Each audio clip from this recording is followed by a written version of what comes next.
അമേരിക്കയെ വെല്ലുവിളിക്കാൻ നിന്നാൽ ആ രാജ്യത്തിന് തന്നെ ഖബറടക്കി സർവനാശം വിതയ്ക്കുമെന്ന അതിശക്തമായ താക്കീതുമായി US വീണ്ടും രംഗത്തിരിക്കുകയാണ്. സമാധാന ചർച്ചകൾ പരാജയപ്പെട്ടതിന് പിന്നാലെ ഇനി യാതൊരു വിട്ടുവീഴ്ചയുമില്ലെന്ന മുന്നറിയിപ്പുമായി US പ്രസിഡന്റ് ഡൊണാൾഡ് ട്രംപ് തന്നെ കളത്തിലിറങ്ങിയിരിക്കുന്നു. ട്രംപിന്റെ അന്ത്യശാസനം വളരെ വ്യക്തമാണ്. ഒന്നുകിൽ തങ്ങളുമായി ഒരു കരാറിലെത്തുക, അല്ലെങ്കിൽ അമേരിക്ക ഈ പണി ഒറ്റയടിക്ക് അങ്ങ് തീർക്കും. വെറും ഒരു മണിക്കൂറിനുള്ളിൽ ഇറാന്റെ പാലങ്ങളും ഊർജ്ജ വിതരണ സംവിധാനങ്ങളും ബോംബിട്ട് തകർക്കാൻ അമേരിക്കൻ സൈന്യത്തിന് കഴിയുമെന്ന് ഓവൽ ഓഫീസിൽ വെച്ച് ട്രംപ് മാധ്യമങ്ങളോട് തുറന്നടിച്ചു. ഇറാന്റെ കയ്യിൽ ഇപ്പോൾ പണമില്ലെന്നും ഒരു യുദ്ധമുണ്ടായാൽ 9 കോടിയിലധികം വരുന്ന ഇറാനിയൻ ജനതയെ അത് സാരമായി ബാധിക്കുമെന്നും ഓർമ്മിപ്പിച്ച ട്രംപ് രാജ്യത്തെ പൂർണ്ണമായും ഇരുട്ടിലാക്കാൻ തങ്ങൾക്ക് വെറും 60 മിനിറ്റ് മതിയെന്നാണ് വ്യക്തമാക്കിയത്.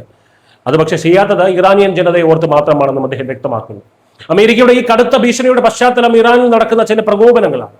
ഇറാന്റെ മുൻ പരമോന്നത നേതാവ് ആയത്തുള്ള അലി ഖമേനിയുടെ സംസ്കാര ചടങ്ങിൽ അമേരിക്കയ്ക്ക് നേരെ ഉയർന്ന കൊലവിളികളാണ് ട്രംപിനെ ചൊടിപ്പിച്ചിരിക്കുന്നത്. ഞങ്ങൾക്ക് കരാറുകളൊന്നും വേണ്ട, പകരം ട്രംപിന്റെ തലയാണ് വേണ്ടതെന്നാണ് വിലാപയാത്രയിൽ പങ്കെടുത്ത ജനക്കൂട്ടം ആക്രോശിച്ചത്. 1989 ഇസ്ലാമിക് റിപ്പബ്ലിക്കിന്റെ സ്ഥാപകനായിട്ടുള്ള അലി ഖമേനിയുടെ പിതാവിന്റെ സംസ്കാര ചടങ്ങിൽ ഉണ്ടായതിനേക്കാൾ വലിയ ആവേശമാണ് ഇപ്പോൾ ജനക്കൂട്ടത്തിൽ കാണാൻ കഴിയുന്നെന്ന് അവിടെ ഉള്ളവർ തന്നെ സാക്ഷ്യപ്പെടുത്തുന്നു. സമാധാന ചർച്ചകൾ പരസ്യമായി നിരസിച്ചുകൊണ്ട് ഇറാനിയൻ ജനത തെരുവിലിറങ്ങിയ കൃത്യം അതേ സമയത്ത് തന്നെയാണ് അമേരിക്ക തങ്ങളുടെ സൈനിക ശേഷിയെക്കുറിച്ച് ഓർമ്മിപ്പിച്ചത്.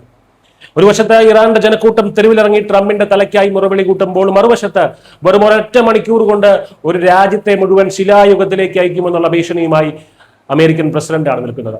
പക്ഷെ ഇപ്പോഴും ഇറാനിയൻ ജനതയും ഇറാന്റെ IRGC ഭരണകൂടത്തിനെയും വേർതിരിച്ച് കാണുന്നത് കൊണ്ടാണ് അമേരിക്ക കടുത്ത നടപടികളിലേക്ക് കടക്കാത്തത് എന്ന വളരെ വ്യക്തമായിട്ടുള്ള കാര്യമാണ്. പക്ഷേ ആ ഒരു വേർതിരിവ് അമേരിക്കയ്ക്ക് ഇല്ലാതാകുന്ന നിമിഷം ട്രംപ് പറഞ്ഞത് സത്യമാകാൻ വലിയ സമയമൊന്നും വേണ്ട എന്നതാണ് യാഥാർത്ഥ്യം.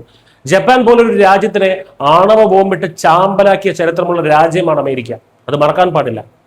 അമേരിക്കയും ഇറാനും തമ്മിലുള്ള പരോക്ഷ ചർച്ചകൾ കഴിഞ്ഞ ആഴ്ച യാതൊരു ഫലവുമില്ലാതെ അവസാനിച്ചതോടെ സൈനിക നടപടി മാത്രമാണ് ഇനി അമേരിക്കയ്ക്ക് മുന്നിലുള്ള ഏക വഴി. News desk Malayalam.